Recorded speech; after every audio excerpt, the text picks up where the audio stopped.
அனைவருக்கும் வணக்கம். ஓம் நம சிவாய. நம் மக்களால் பெரிய செலவு செய்து ரொம்ப தூரம் சென்று கோவில்கள் பரிகாரம் என்று அலைவது இயலாத காரியம்தான். அதனால் சென்னை வாசிகளுக்கு என்று அருகருகே இருக்கக்கூடிய கோவில்களின் குறிப்புகளை எடுத்து வைத்து உங்களுக்கு உரைக்க இருக்கிறேன். அதை பயன்படுத்தி கொள்ளவும். எந்த ராசி லக்கணத்தில் பிறந்திருந்தாலும், எந்த நட்சத்திரத்தில் பிறந்திருந்தாலும், உங்கள் ஜாதகத்தில் கிரகங்கள் கெட்டிருந்தாலும் நான் சொல்லும் கோயில் சென்று வருவது நல்லது.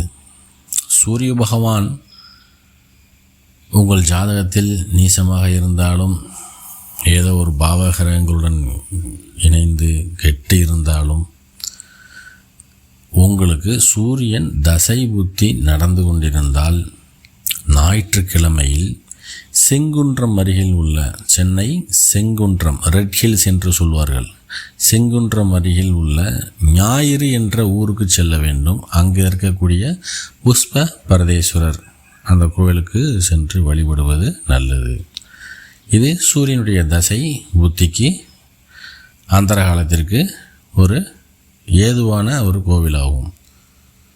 ஒரு சிறு பரிகார கோவில். நமக்கு நல்லது நடக்கிறதோ இல்லையோ, கெட்டது நடக்காமல் இருக்கும். மேலும் நற்பலன்களும் விளையும். நம்மை அறியாமல் நற்பலன்கள் விளைந்து கடந்து செல்லும். அடுத்ததாக சந்திர பகவான் உங்கள் ஜாதகத்தில் கெட்டு இருந்தாலும், 6, 8, 12 மறைந்திருந்தாலும், சந்திர பகவான் பாம்பு சர்ப்ப கிரகங்களான ராகுகேதுவுடன் இணைந்திருந்தாலும், நடப்பில் சந்திரனுடைய புத்தியோ சந்திரனுடைய தசையோ சந்திரனுடைய அந்தரமோ நடைபெற்றால், மொத்தத்தில் சந்திர தோஷம் உள்ளவர்கள் திங்கள்கிழமை மற்றும் பௌர்ணமி அன்று, திங்கள்கிழமையோ அல்லது பௌர்ணமி அன்றோ தாம்பரத்தில் இருக்கக்கூடிய முடிச்சூர் என்ற ஊர், முடிச்சூர் என்று சொல்வோம், மணமுடிச்ச நல்லூரில், தாம்பரம் முடிச்சூர் மணமுடிச்ச நல்லூரில் உள்ள அருள்மிகு பீமேஸ்வரர் ஆலயத்திற்கு சென்று வழிபடலாம். பீமேஸ்வரன் சென்று வழிபடுவது நல்லது. இங்குள்ள சிவலிங்கம் சந்திரகாந்த கல்லால் ஆனது. இது ஒரு சந்திரனுடைய கோவில்தான். ஆக திங்கட்கிழமையோ அல்லது ஏதோ ஒரு முழு பௌர்ணமி நிலவு அன்றோ கண்டிப்பாக அங்கு இருந்து ஒரு அரை நிமிடம் 1 நிமிடம் தியானம் செய்து வரும்போது நடப்பில் இருக்கக்கூடிய சந்திர தசை நல்லபடியாக நகரும். வாரம் மாதம் கூட செல்லலாம். அடுத்ததாக செவ்வாய் பகவான் தோஷம். செவ்வாய் பகவான் லக்கணத்தில் இருந்தால் தோஷம், 2ஆம் வீட்டில் இருந்தால் தோஷம், 4ஆம் வீட்டில் இருந்தால் தோஷம், 7ஆம் வீட்டில் இருந்தால் தோஷம், 8ஆம் வீட்டில் இருந்தால் தோஷம், 12ஆம் வீட்டில் இருந்தால் தோஷம். செவ்வாய் எங்கிருந்தாலும் அதனுடைய வேலையை செய்து கொண்டு தான் இருப்பார். எங்கிருந்தாலும் தோஷம்தான் மொத்தத்தில்.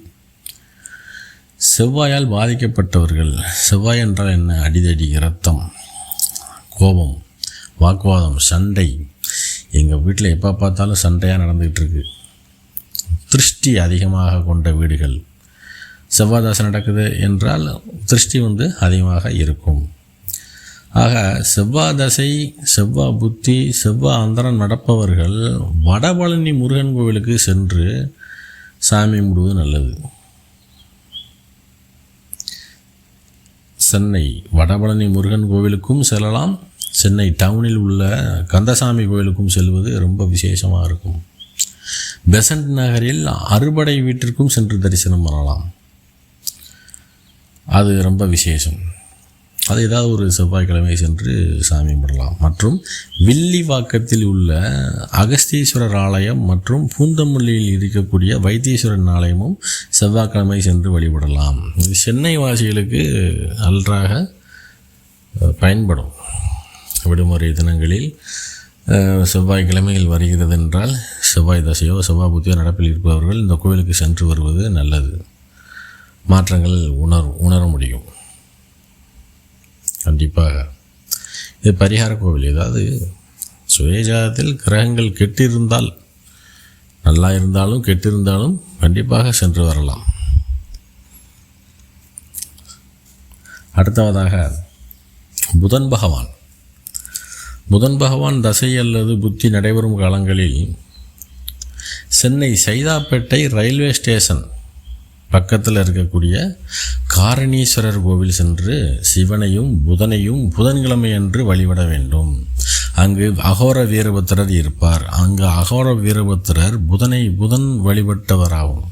புதன் வழிபட்ட அகோர வீரபத்திரர் உண்டு. அங்கு அகோர வீரபத்திரர் காரணீஸ்வரர் ஆலயத்தில் உள்ளதால் இந்த ஸ்தலம் புதன் ஸ்தலம் ஆகும். புதன் பகவானுடைய ஸ்தலம்.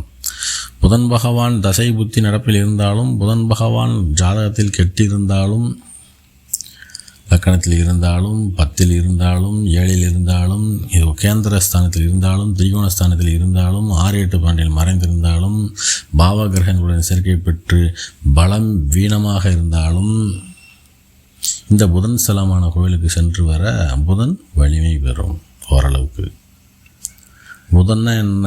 புதன் என்பது தவணை, மாதத்தவணை, மாதச்சம்பளம், மாத வட்டி,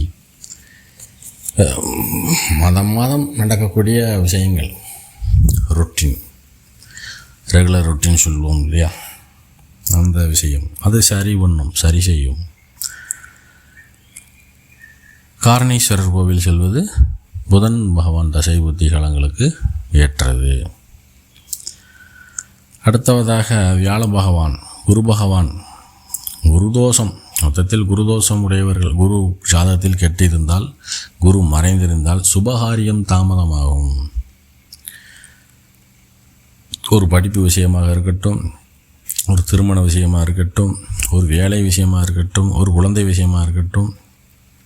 குரு என்றால் புத்திரகாரன் அல்லவா? குரு என்றால் சுபமங்கள காரியத்துக்கு அதிபதி. அப்போ குரு தோஷம் ஆகிவிட்டார் என்றால் அதை தாமதப்படுத்தும். அப்போ குரு மகாதசை அல்லது புத்தி காலங்களில் ஒவ்வொரு வியாழக்கிழமையும் கொரட்டூர் சென்று வழிபட வேண்டும். கொரட்டூர் அருகில் உள்ள திருவழிதாய கோயிலுக்கு சென்று வழிபட வேண்டும். திருவழிதாயம் கொரட்டூர் பக்கத்தில் இருக்கிறது. அந்த கோயில் சென்று வழிபடுவது வெகு சிறப்பு. அடுத்ததாக ஆவலுடன் எதிர்பார்க்கக்கூடிய சுக்கிரதசை. சுக்கிரதசை சுக்கிர புத்தி நடப்பில் உள்ளவர்கள் ஜாதகத்தினர் ஒவ்வொரு வெள்ளிக்கிழமை அன்றும் திருவான்மியூரில் உள்ள அருள்மிகு திரிபுர சுந்தரி சமேத மருந்தீஸ்வரர் கோவில் அல்லது திருவொற்றியூரில் உள்ள வடிவுடை அம்மன் கோவிலுக்கு சென்று வழிபடலாம். இது சுக்கிரதசைக்கு உண்டான ஒரு பரிகாரம். அதாவது திருவுடை, வடிவுடை, அந்த ஈச்சா, கிரியா இது போன்ற எல்லா சக்தியிலையும் அடக்கிய இடம் சென்னையில் 3 அம்மன்கள் உள்ளது. அதை பிடித்து கொண்டால் போதும் சுக்கிரதசைக்கு. சனீஸ்வரர். சனி என்றால் எல்லாருக்கும் பயம். சனி தோஷம் இருந்தால் வேலையில் பிரச்சனை, வேலை செய்யும் இடத்தில் பிரச்சனை, நம் வேலையை நம்மை செய்ய விட மாட்டார்கள். ஒரு 7 சனியாக இருக்கட்டும், அஷ்டம சனியாக இருக்கட்டும், அர்த்தாஷ்டம சனியாக இருக்கட்டும், உடல்நலம் பாதிக்கப்பட்டோ, அது ஏதோ ஒரு விஷயத்துக்காகவோ அவமானப்பட்டோ, ஏதோ ஒரு விஷயத்துக்காக வேலைக்கு செல்ல முடியாமல் பாடாய்ப்படுத்துவது தான் சனியின் வேலை. சனி கெட்டிருந்தது என்றால் சென்னை வாசிகள் வட திருநள்ளாறு என்று போற்றப்படும் பொலிச்சொலூரில் உள்ள அகஸ்தீஸ்வரர் ஆலயம் சென்று வழிபடலாம். இந்த ஆலயம் பல்லாவரத்திற்கு அருகிலே உள்ளது. சனிக்கிழமை சென்று வழிபட வேண்டும். மேன்மை தரும். சனி தாக்கத்திலிருந்து ஒரு விடுதலை என்று வைத்துக் கொள்ளலாம்.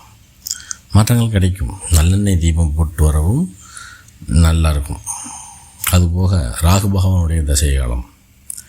ராகு தசை புத்தி நடப்பவர்கள் குன்றத்தூரில் உள்ள திருநாகேஸ்வரர் ஆலயம், திருவேற்காட்டில் உள்ள தேவி கருமாரியம்மன் ஆலயம் மற்றும் கோலவிலியம்மன் குடியுண்ட மயிலை கோவில் அங்கு சென்று வழிபட்டால் அதிரடியான பலன்கள் கிட்டும் என்பது உண்மை.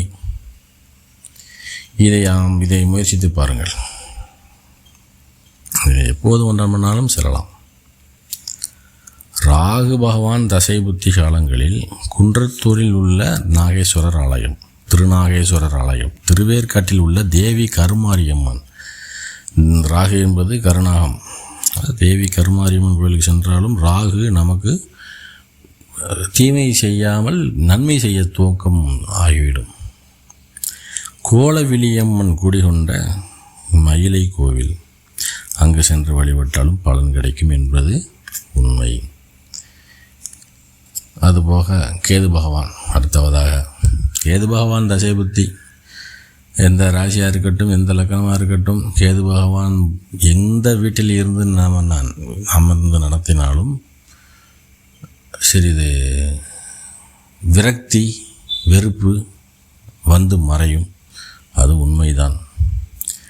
கேது தசை அல்லது கேது புத்தி நடப்பவர்கள் நங்கநல்லூரில் உள்ள அர்த்தநாரீஸ்வரர் ஆலயம் அல்லது திருவல்லிக்கேணியில் உள்ள திருவட்டீஸ்வரர் ஆலயம் சென்று வழிபடலாம். விநாயகரையும் கும்பிட்டு கொள்வது நல்லது. சென்னை அடையாறு அங்கே இருக்கும் மத்திய கைலாஸ், சரியா, மத்திய கைலாஸ் அங்கே இருக்கக்கூடிய சந்திர விநாயகர், அல்லது சந்திர விநாயகர் என்று பெயர். புற்றிலிருந்து கிடைத்தவர் அவர். ஆகவே அந்த ஆலயத்திற்கு கேதுவின் ஆதிக்கம் அதிகம். கேதுக்கு உரியதாக கருதப்படுகிறது. சென்னை திருநீர்மலையில் உள்ள தூமகேது விநாயகரை வணங்கி வந்தாலும் நல்லதுதான். அதைவிட சந்திர விநாயகரே பெட்டர். மத்திய கைலாசில் சந்திர விநாயகர் பெட்டர் தான். இது சென்னை வாசிகளுக்கு உண்டான ஒரு பரிகாரம் குறிப்பு தனியாக எழுதப்பட்டது. தனியாக குறிப்பு ரெடி பண்ணி சொல்லியிருக்கிறேன். இதை மக்கள் பின்பற்றி பலன் அடையவும். எளிதான பரிகாரம்தான். கோவில் செல்வது மட்டுமே தான் சொல்லியிருக்கிறேன். இதை மக்கள் பயன்படுத்தி பலன் பெறவும். பிடித்திருந்தால் சப்ஸ்கிரைப் செய்யவும். நன்றி அன்பர்களே, நன்றி.